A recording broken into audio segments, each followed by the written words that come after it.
መረጋጋት ቀስ ማለትን ነው የሚመለከተው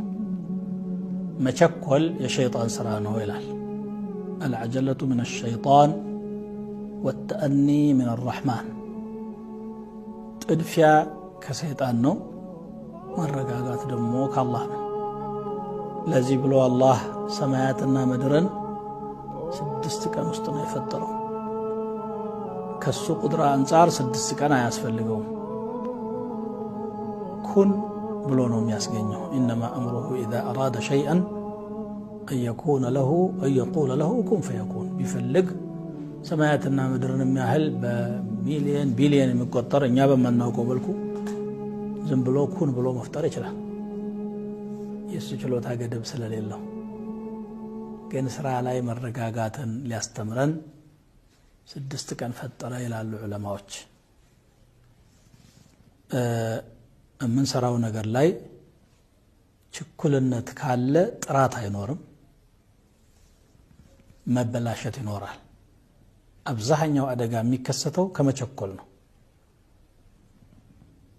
እንግዲህ የመኪና አደጋ ምሳሌ እናምጣና ወይ ገጪው ወይ ተገጪው ተቸኩለዋል እንጂ ሁሉም ሚዛኑን ጠብቆ ተረጋግቶ የሚነዳ ቢሆን ኖሮ ያ ይሆንም ነበር ልጆቻችን ጋር ስንኖር አንዱ አደብ ያጣል ባለቤት አደብ ታጣለች ሰውናትና ተነስቶ ተናዶ ያልሆነ አመታት መጥቶ አካለ ስንኩል አይነ ስውር የሚያደርጋል ሌላ ቀርቶ ነብያችን ሰለላሁ ዐለይሂ ወሰለም ወህይ ሲመጣ እንዳይጠፋኝ ብለው ተቸኩለው ከስር ሲያነቡ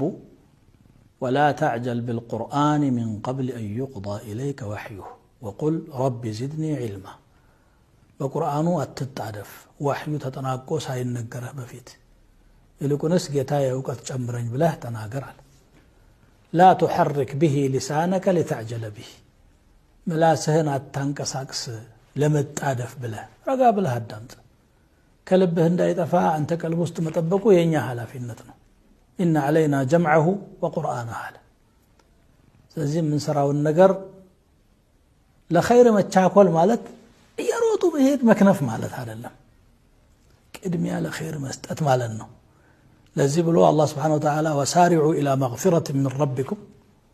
سابقوا إلى مغفرة من ربكم ከጌታችሁ ወደ ሆነ ምህረት ያስግሱ ተሽቀዳደሙ ፍጠኑ እያለ ነብያችን ሰለላሁ ዐለይሂ ወሰለም ግን صلاة ስትሄዱ አሉ فأتوها وأنتم تسعون تمشون ولا تأتوها وأنتم تسعون እየሄዳችሁ ረጋ ብላችሁ ሄዱ እንጂ እየሮጣችሁ አትሄዱ መረጋጋት ያስፈልገዋልና ማለት ነው እዛም ቆመህ እኮ መጥደፍ የለብህም መንገዱም ረጋ ብለህ መፍጠም ማለት በቂ ጊዜ መድበህ መሄድ እንጂ ጫፍ ላይ ከደረሰ በኋላ አጓጉል ሩጫ መሮጥ ማለት አይደለም የትኛውም የህይወት ዘርፋችን ላይ መቸኮል ጎጂ ነው አሸጁ አብዱል ቀይስ የሚባል አንድ ሱሐቢ ከባህረይን አካባቢ ወገኖቹን እየመራ መጣ ነብዩን ናፍቀዋል ሰለላሁ ዐለይሂ ወሰለም መዲና ነው የመጣው ቶሎ ለማግኘት ስለሚፈልጉ ሌሎቹ ሱሐቦች አብረውት የመጡት ቶሎ ብለው እቃቸውን እንኳን በደንብ ከግመሎቻቸው ላይ ሳያራግፉ መስጂድ ገቡ ረሱልን ለማግኘት መሪው ግን ቀስ ብሎ ግመሉን አራግፎ ቋውን አውርዶ ቆይቶ መጣ ረሱል ሰለላሁ ዐለይሂ ወሰለም አሉት ان فيك خصلتين አሉት አንተ ላይ ሁለት ጥሩ ባህሪዎች አሉ አሉ መልካም ነገር ሲያዩ ማበረታታት ሽልማት መስጠት የረሱል ሱናቸው ነው ሁለት መልካም ነገሮች አሉ አሉት الحلم والأناة ታጋሽነትና መረጋጋት አይባለውና እነዚህ ጥሩ ባህሪዎች ናቸው አሉት እንግዲህ መርጠው አሁን እንግዲህ እሱም ረሱልን ለማግኘት ነው ባህረይን ከሚባል ሀገር በረሃ አቋርጦ የመጣው ሌሎችም እንደዚሁ ግን ግመሎቹም ደክመዋል ወገባቸው ላይ ሸክም ተሸክመው ሊወርድላቸው ሊያርፉ ይገባል ቸኩሎ መሄድ የሚያመጣው ለውጥ የለም ረጋ ብሎ መሄድ ነበርና ይሄን አስተማረ በመተሰሩት ነገር ሁሉ አትቸኩሉ ችግርም ሲያጋጥማችሁ ረጋ ብላችሁ አጥኑ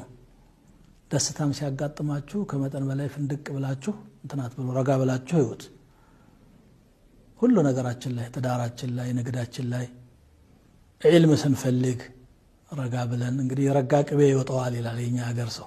ወተት ካረጋ ቅቤ አይወጣውም ለማለት ነው የጅብ ትኩል ቀንድ ይነክሳል ይላሉ የሚጠቅመው ስጋው ሆኖ ይያለ እኛው መቸኮል ያላግባብ የሆነ ቦታ ላይ ሊያቆምህ ይችላልና እስቲ በህይወታችን ውስጥ መረጋጋትን እንልመድ መታገስን እንልመድ ሁኔታዎችን በሰከነ መንፈስ ማጤንን አስተዋይነትን እንለማመድ ግልፍተኝነት ይቅርብን حتى ዳዕዋ ላይ በጣም መረጋጋት ያስፈልጋል አንድ ሙንከር ያየሰው ያን ሙንከር ለማስወገድ ብሎ የሚወራጨውና የሚያጣው አደብ የበለጠ ሌላ ሙንከር ሊያመጣ ይችላል ዝንብ ለማንሳት ዱላ መሰንዘር ዕቃ ያሰብራል ማለት ነው በሌላ አባባል እዚህ ዝንብ ለማንሳት ቀስ ብለህ እሺ ብትላት ትሄዳለች ዱላ ካወረርክባት ግን ዝንቧ ታመልጣለች ዕቃ ተሰብርና በኋላ ትጸጸታለህ ማለት ነው ከመቸኮል የምናገኘው ነገር የለም ከመረጋጋት ብዙ ጥቅም ስለምናገኝ ህይወታችን የተረጋጋ እንዲሆን እናድርግ አላህን መዘከር ስናበዛ ቀልባችን ይረጋል አላ ቢዚክሪላህ ተጥመኢኑ القلوب على الله سبحانه وتعالى አላህን በማስታወስ ልቦች ይረጋጋሉ ብሏል ዚክር እናብዛ والسلام عليكم ورحمة الله وبركاته